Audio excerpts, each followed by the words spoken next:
So good day to each and every one of us. I am Elaine Rose Villamilis Taloga, and in this video, we are going to tackle about the structure of interest rate. I know that we are all familiar of the word interest rate. Masulod siya sa itong huna-huna nga ang interest is like muna siya tubo sa certain activity evolving money nga munag mo siya tubo sa imo nga money nga imo gi-invest or gi-borrow. There are different interest rates reported for borrowing money and also for investing.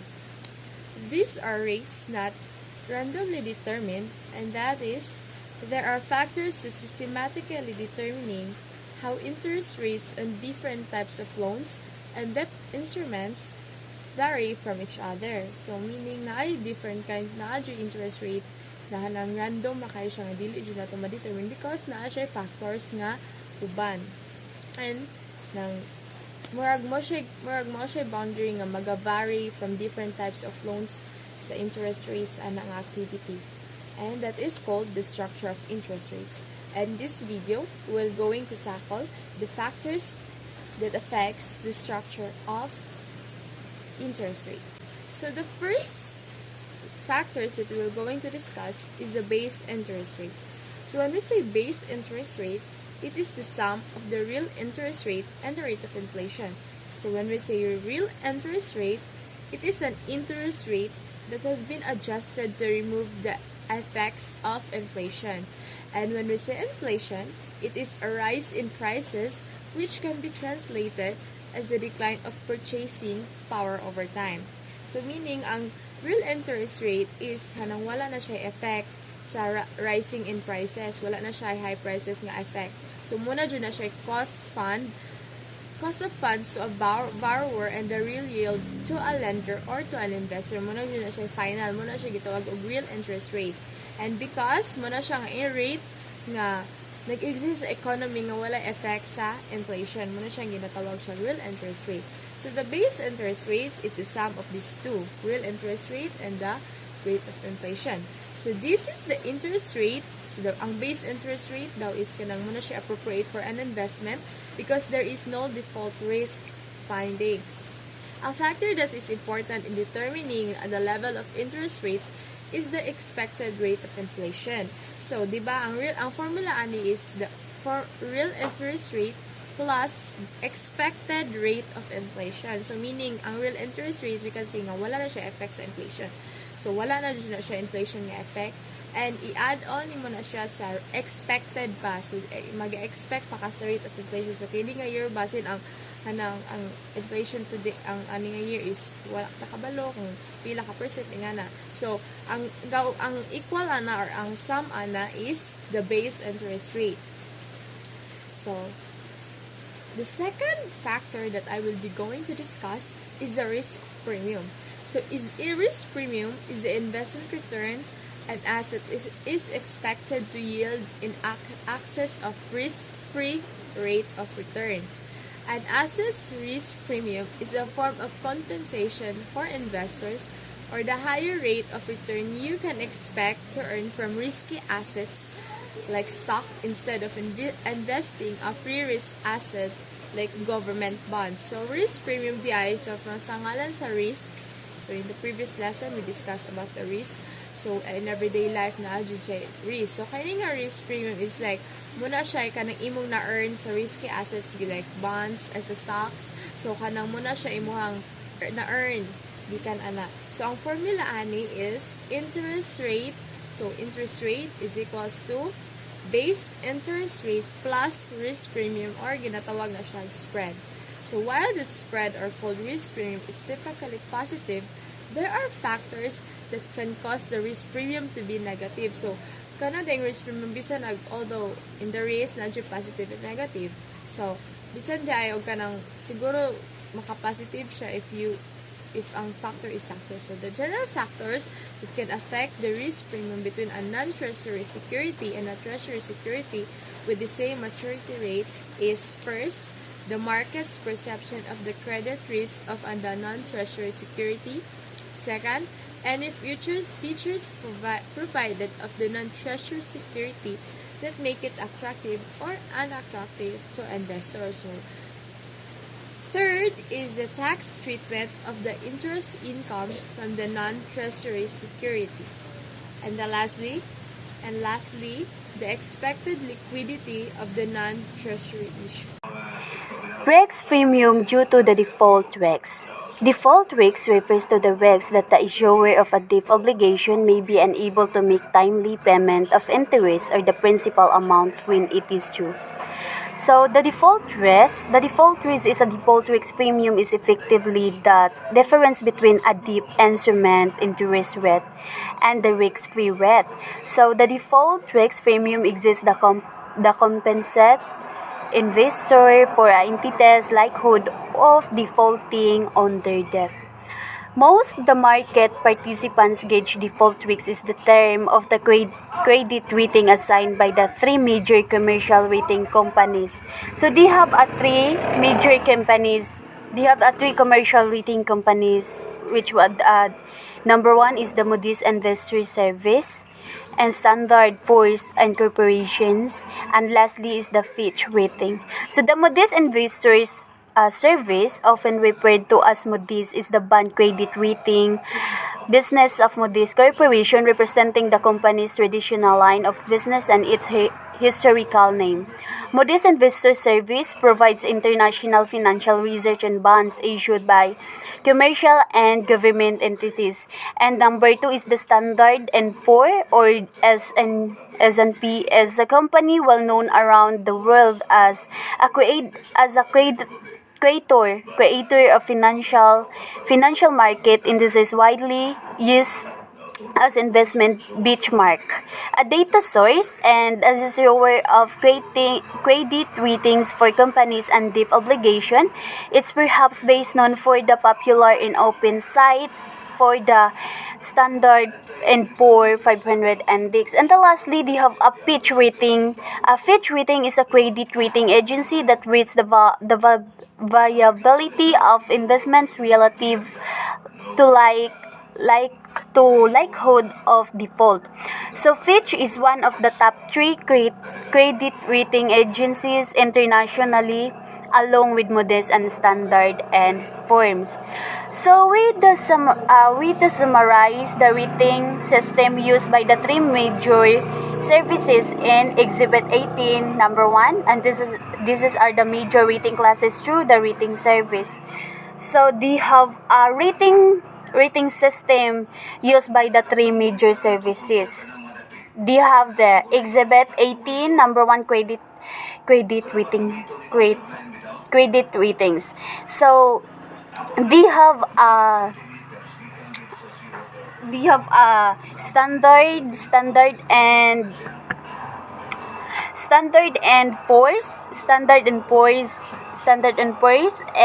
the Fitch, and lastly the Moody's. They have a high quality and the investment grade and non-investment grade. Inclusions of attractive and unattractive probation. So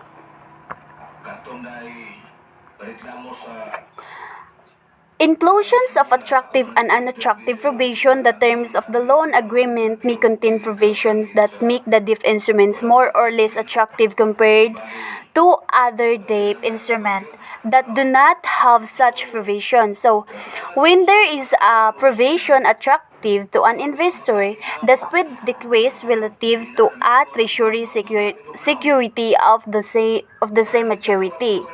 And the opposite occurs when there is an attractive provision, the spread increases relative to a comparable maturity treasury security. The three most common features found in the bond issues are the number 1 is the call provision, and number 2 is the put provisions, and number 3 conversation provision. So the call provision is stipulations on the contract for a bond or other fixed income instrument that allows the issuer to purchase and retire the debt security. So call for vision triggering events including the underlying asset reaching a present price, a specified anniversary, or other date being reached. And the put provisions and the put provision is allows a bondholder to resell a bond back to the issuer at par or face value after a specified period but prior the bond's maturity date. So maturity um, date. So put provisions protect bondholders from reinvestment risks and issuer default. A put provision is the bondholder what a call provision is to a bond issuer. And lastly, the conversation provision. So they have a conversation. So we need to be conversation. So conversation like we need to talk to your company's co-workers or like something, talk to your investor or investment that you that you invest that you to provisions. Or one may have one of more of these features or none of these features. A call for provisions grants the issuer the right to retire the bond issue prior to the scheduled maturity date. A bond issue that contains such a provision is a callable bond. The inclusions of a call provision benefits the issuer by allowing it as a plus that bonds issue with a lower interest cost bond issue should interest rates in the market decline. So effectively, a call provision allows the issuer to alter the maturity of the bond issue. A call provision is an unattractive feature for the investor because the bondholder will not only the uncertain about maturity but faces the risks that the issuer will exercise the call provision when interest rates have declined below the interest rate of the bond issue. So, issuing bond is one of the way companies the raise money. So, a bond functions as a loan between an investor and a corporation. The investor agrees to give the corporation a certain amount of money for a specific period of time. In exchange, the investor receives periodic interest payment. So hi everyone, I'm the next reporter and I will be discussing about taxability of interest and expected liquidity of bond issues. So taxability of interest. Most interest income is taxable as ordinary income on your federal tax return and is therefore subject to ordinary income tax rates. There are few exemptions, however. Generally speaking, most interest is considered taxable at the time you receive it or can withdraw it. Interest tax is ordinary income. Typically, most interest is taxed at the same federal tax rates as your earned income, including interest on deposit accounts such as checking and saving accounts, interest on the value of gifts given for opening an account, distribution commonly known as dividends on deposit or share accounts in credit unions, cooperative banks, and other banking associations. Interest on loans you make to others, interest on certificates of deposit CDs, interest on U.S. obligation except in municipal bonds and U.S. Treasury bonds are federally taxable but not at the state level. Interest in insurance dividends or increased value in prepaid insurance premiums you withdraw. Interest or on an annuity contract, original issue of discount amounts on long-term debt instruments, and interest on income tax refunds. So, interest that may be exempt from federal income tax. The municipal bond interest, it may also be exempt from state tax if issued in your state or of residence. Private activity bonds under the regular tax system but may be taxable under the alternative minimum tax or AMT. Exempt interest dividends from a mutual fund or other regulated investment company. So expected liquidity of a bond issue. Market liquidity is market's ability to facilitate the purchase or sale of an asset without causing drastic change in the asset's price. So, an assets market liquidity describes an asset's ability to sell quickly without having to reduce its price to a significant degree. Bond market liquidity therefore refers to the market liquidity of bonds. If you purchase individual bonds for the income they provide and plan to hold the bonds until maturity, you may not have given much thought to whether you'd be able to sell them if you wanted to or how cost efficient it is to do when building a portfolio. So this concept is known as liquidity. Liquid instruments can be bought and sold with relative ease and without a significant change in price. So in the case of bonds, investors should understand that the bond market isn't always instantly liquid and some bonds are easier to trade than others. Hi everyone, my name is Jaya Michelle Pidigit, a second year BSOE student. So, I am going to talk about the term structure of interest rate. So, first, let us define what is it. The term structure of interest rates, commonly known as the yield curve, depicts the interest rate of similar quality bonds at different maturity. So, when we say yield curve, it is a line that plots yield or interest rate of bonds having equal credit quality but different maturity dates. The slope of the yield curve gives an idea of future interest rate changes and economic activity. So when we say bond, it is a fixed income instrument that represents a loan made by an investor to a borrower. And when we say maturity, it is the date on which the life of the transaction financial instrument ends, after which it must either be renewed or it will cease to exist.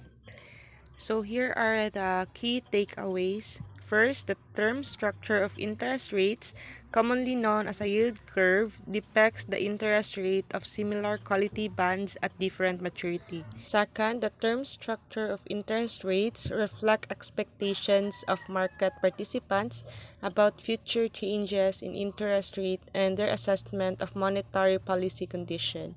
So, monetary policy, a set of tools that a nation's central bank has available to promote sustainable economic growth by controlling the several supply of money that is available to the nation's bank, its consumer, and its business.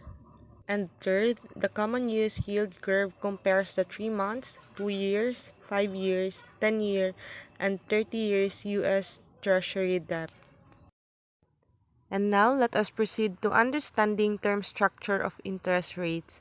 Essentially, term structure of interest rates is a relationship between interest rates or bond yield and different terms or maturity. When graphed, the term structure of interest rates is known as a yield curve, and it plays a crucial role in identifying the current state of an economy. The term structure of interest rates reflects the expectations of market participants about future changes in interest rates and their assessment of monetary policy conditions. So when we say bond yield, it is the annual rate of returns on bonds expressed as a percentage of bondholders' invested capital. And when we say interest rates, the amount a lender charge a borrower and is a percentage of a principal, the amount of loan. Structure of interest rates has three primary shapes. The upward sloping, long-term yields are higher than short-term yields. This is considered to be normal slope of the yield curve and signal that the economy is in an expansionary mode. When we say expansionary mode or expansionary policy, it is intended to boost business investment and consumer spending by injecting money into the economy either through direct government deficit spending or increased lending to business and consumers. Next is downward sloping. Short-term yields are higher than long-term yields, that as an inverted yield curve and signifies that the economy is in or about to enter a recessive period. When we say recessive, it is undergoing an economic recession. So recession means is a significant, widespread, and prolonged downturn in economic activity. And third, the flat, very little variation between short and long-term yields. This signals that the market is unsure about the future direction of the economy. So you can see in the next slide the illustration of the three primary shapes. So now let us proceed to the US Treasury yield curve. The US Treasury yield curve is considered to be the benchmark for the credit market because it reports the yield of risk-free mixed income investment across a range of maturities. In the credit market, bank and lender use this benchmark as a gauge for determining lending and saving rates yield along the US Treasury yield curve and primarily influenced by the Federal Reserve's federal fund rates. Other yield curve can also be developed based upon the comparison of credit investment with similar risk characteristics. So benchmark means it is something that serves as a standard by which other may be measured or judged. And now let us proceed to our next topic, which is the forward rate. So first, what is forward rate? A forward rate is a interest rate applicable to a financial transaction that will take place in the future. Forward rates are calculated from the spot rate and are adjusted for the costs of carry to determine the future interest rate that equals the total return of a longer-term investment with a strategy of rolling over a short-term investment. The term may also refers to the rate fixed for a future financial obligation, such as the interest rate on a loan payment. So here are the key takeaways of forward rate. So first, a forward interest rate acts as a discount rate for a single payment from one future date and discounts it to the closer future date. Theoretically, the forward rate should be equal to the spot rate plus any earnings from the security and any financial charges. You can see this principle in equity forward contract where the differences between forward and spot prices are based on dividends payable less interest payable during the period. To understand the differences and relationship between spot rate and forward rate, it helps to think of interest rate as the price of the financial transaction. Forward rate in practice. To mitigate reinvestment risk, the investor could enter into a contractual agreement that would allow them to invest fund 6 months from now at the current forward rate. Now, fast forward 6 months, if the market spot rate for the new 6-month investment is lower, the investor could use the forward rate agreement to invest the fund from the matured T-bill at the more favorable forward rate. If the spot rate is high enough, the investor could cancel the forward rate agreement and invest the funds at the prevailing market rate of interest on a new 6-month investment. Determinants of the shape of the term structure. When we say determinants, it is a factor which decisively affect the nature or outcome of something. The shape of the term structure. The term structure of interest rate can take one of the three yield curves shapes, either normal, inverted, or flat. At a given point in time, as we plot the term structure, diba, the yield of maturity or the spot rate is successive maturity against maturity, which were observed of the three shapes we show in Exhibit 18.2. As we can see in 18.2, the first yield curve shows that the curve is going upward. So, this yield curve called upward sloping or normal. The second yield curve, which is the maturity B, it shows that the curve is going down. So this yield curve called downward or inverted. The third yield curve, which is the maturity C, it shows that there is no upward or downward curve, but it's just a straight line. This yield curve shows that the market is unsure about the future direction of the economy and that it called flat. In Exhibit 18.3, we show that the yield curve where the yield increases with maturity. This type of yield curve is a upward sloping yield curve or a positively sloped yield curve. We provide 4 examples of upward sloping yield curve in panel A of Exhibit 18.4. We distinguish upward sloping yield curve based on the steepness of the yield curve. The steepness of the yield curve is typically measured in terms of maturity spread between the long-term and the short-term yields. While there are many maturity candidates to proxy for long-term and short-term yields,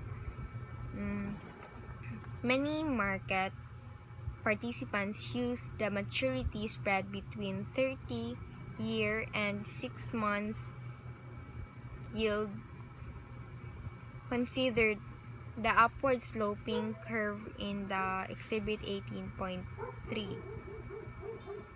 As we look at the June 12, 1991 and also the January 11, 2010, the spread between 30-year and 6-month yield are 248 basics and 461 basic points. So therefore, we conclude that the yield curve in January 2010 is steeper than June 1991. When we say steeper, it is having a sharp indication or a slope or slant. In short, steeper is a sharp slope or slant. May pasabot sa stepper. So, mas stepper ang, and again, mas stepper ang January 10 kaysa sa June 1991 if lantawon nimo diri sa Exhibit 18.3 kaning picture. Treasury positively sloped yield curve whose maturity spread as measured by the 30-year yields and 6 months yields as normal yield curve when the spread is 300 basis points or less. The yield curve on January 12, 1991 is therefore a normal yield curve. When the maturity spread is more than 300 basic points, the yield curve is said to be a step yield curve. The yield curve on January 11, 2010 is a step yield curve. So, if ang points, if ang normal yield curve kay dapat ang spread niya is 300 basis points or less. Like for example, aning sa June 12, 1991, muna siya example of normal yield curve. As you can see the picture. If 300 basis points, more than 300 basis points gani, the yield curve is called a step yield curve. For example, kay katong sa January 11, 2010.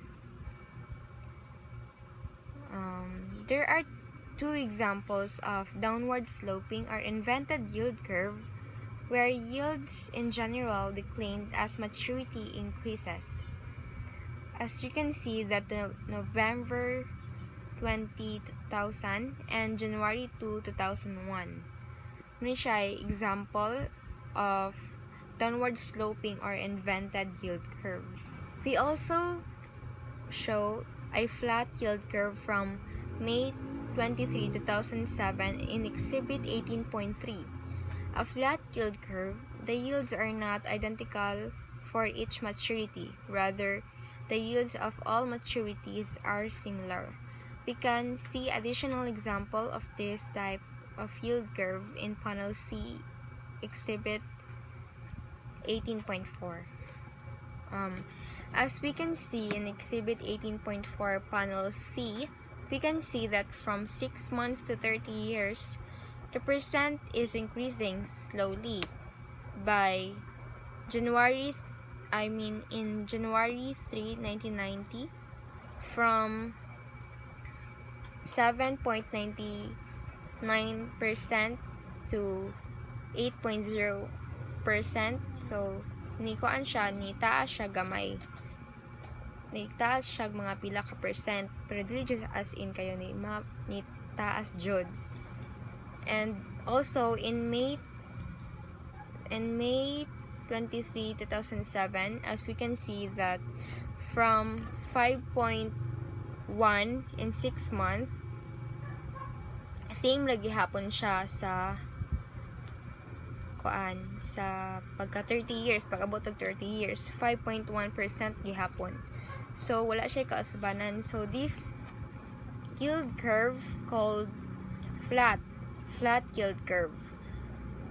Ano siya tawag kay like study ra jud siya ba, like just straight line lang ang iyahong kuan.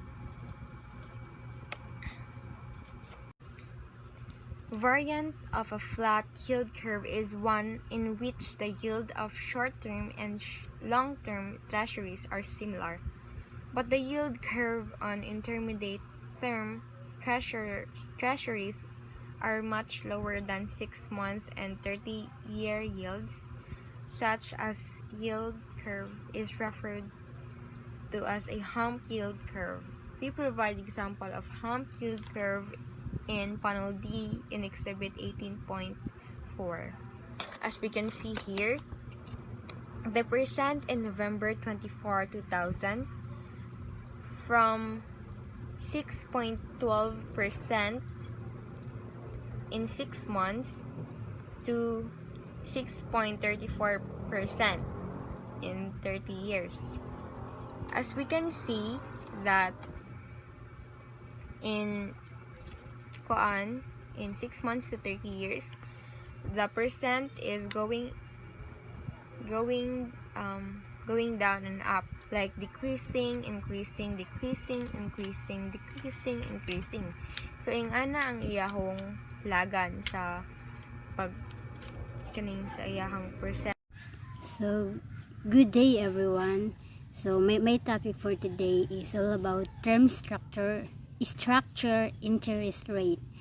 There are two major economic theories that have evolved to account for the observed shapes of the yield curve, the expectation theory and the market theory. So, kaning sa term structure interest rate, na siya duha ka major economic theories, and that is the expectation theory and the market segment theory. So first is we determine what is interest rate. So the interest rate or required return represents the price of money. This is the compensation that the demander of funds must pay to the supplier. So next is interest rates acts as a regulating device that controls the flow of money between suppliers and demanders of funds. Next is when funds are lent, the cost of borrowing is the interest rate. When funds are raised by issuing stocks or bonds, the cost of the company must pay is called the required return, which reflects the supplier's expected return.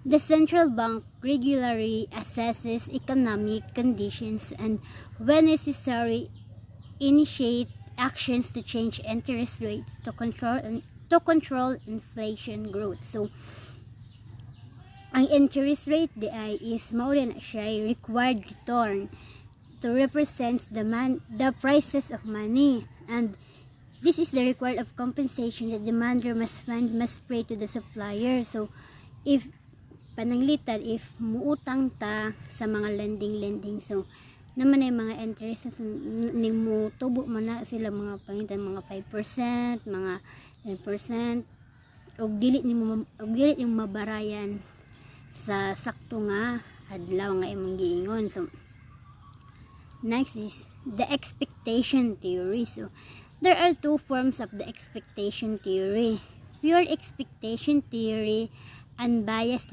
expectation theory. So both theories shares a hypothesis about the behavior of short-term forward rates and also assumes that the forward rates in current long-term bonds are closely related to the market's expectation about future short-term rates. So this theory suggests that the shape of the yield curve is based upon investors' expectation of the future direction of inflation and interest rates. So if there an expectation of the higher future inflation, investor will ask for the higher interest rate on the long-term bond to compensate for risk or upward sloping yield curve.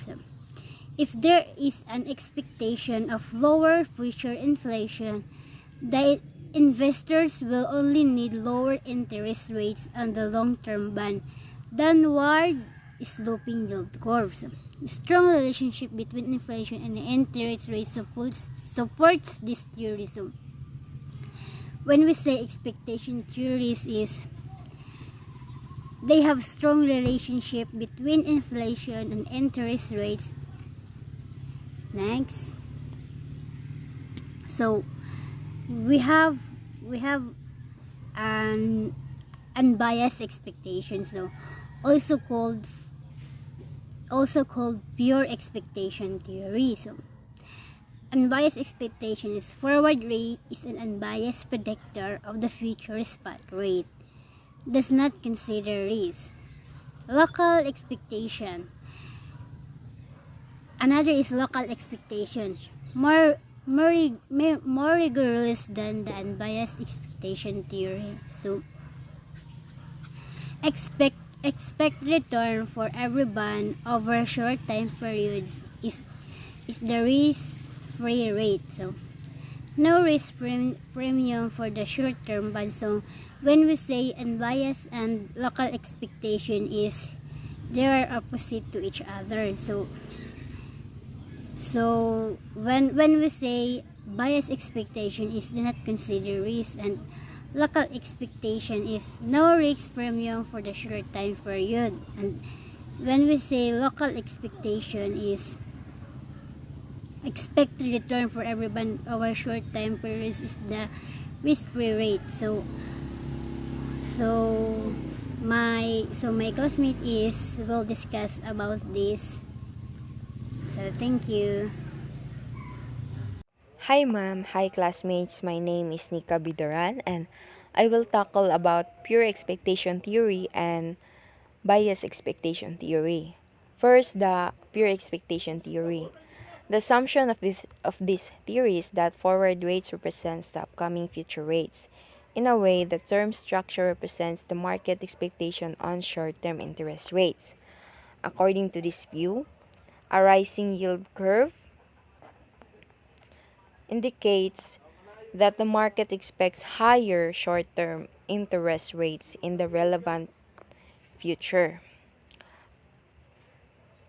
Similarly, a fixed maturity structure should reflect the expectation that future short-term interest rates will be largely constant, while falling yield curve should reflect the expectation that future short-term interest will continue to decline. The main drawback of pure expectation theory is that it ignores the risk associated with investing in debt. If the forward rate is the perfect predictor of future interest rates, then you need to know the price of future bonds.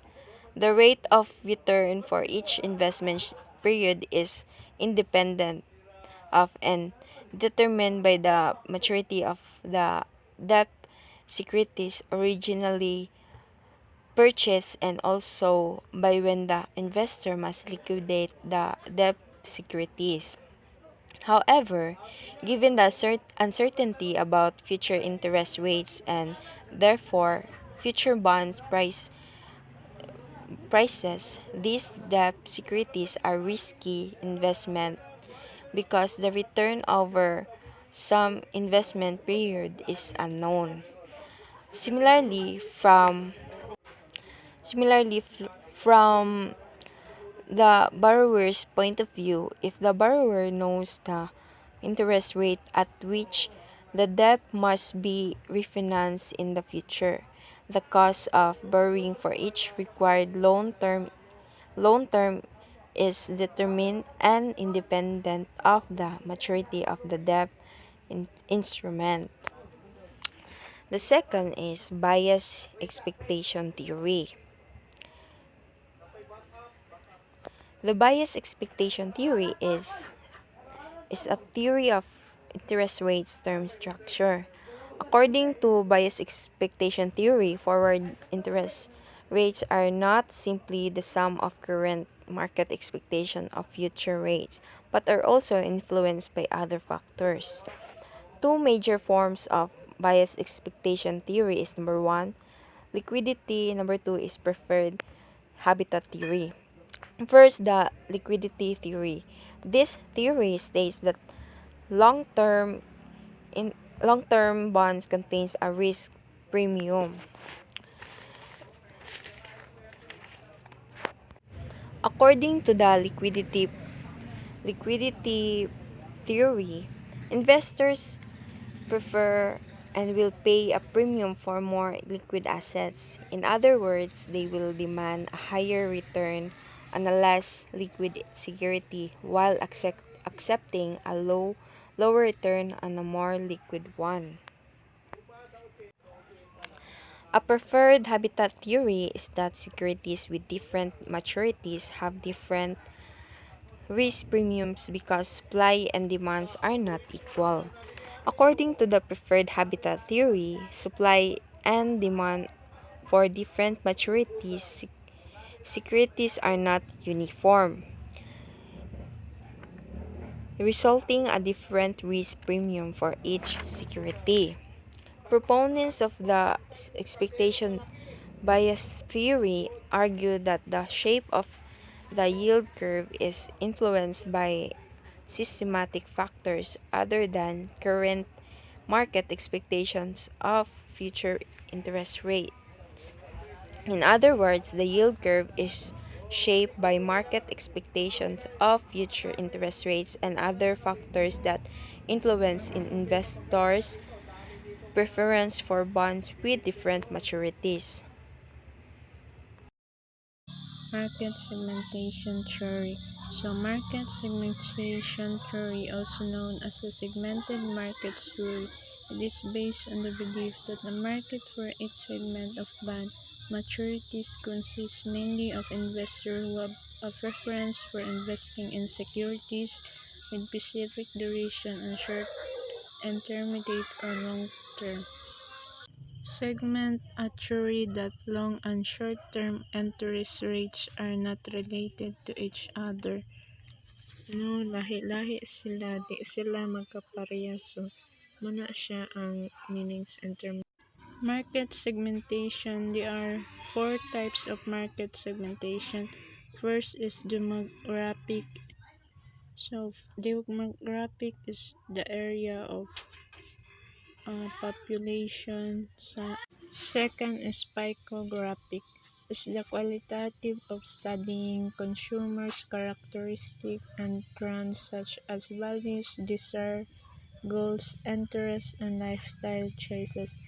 So psychographic is man siya ang study sa kanang sa consumers nga sa ilang ganahan nga products sa ilang batasan o sa ilang goals sa imong pagkuan sa inyong third is geographic. These are the study of place and the relationship between people and their environment. So geographic is man siya ang mag-study sa imong tukuron nga business o sa mga tawo nga mopalit og sa environment pod sa imong gikuanan nga gitukuran nga business. Last is behavioral. Behavioral is relating to the behavior of a person. So, mani siya ang kuan sa tao o sa iyang kuan. Ganahan nga paliton sa imong kuan. So, mani siya ang common nga ginagamit sa mga business o can segment their market by gender, age, lifestyle. So, mani ang example sa business nga common kaayo nga ginagamit nga ma-balance nila ang ilang business sa pag-invest o sa ilang kuan ning market segment.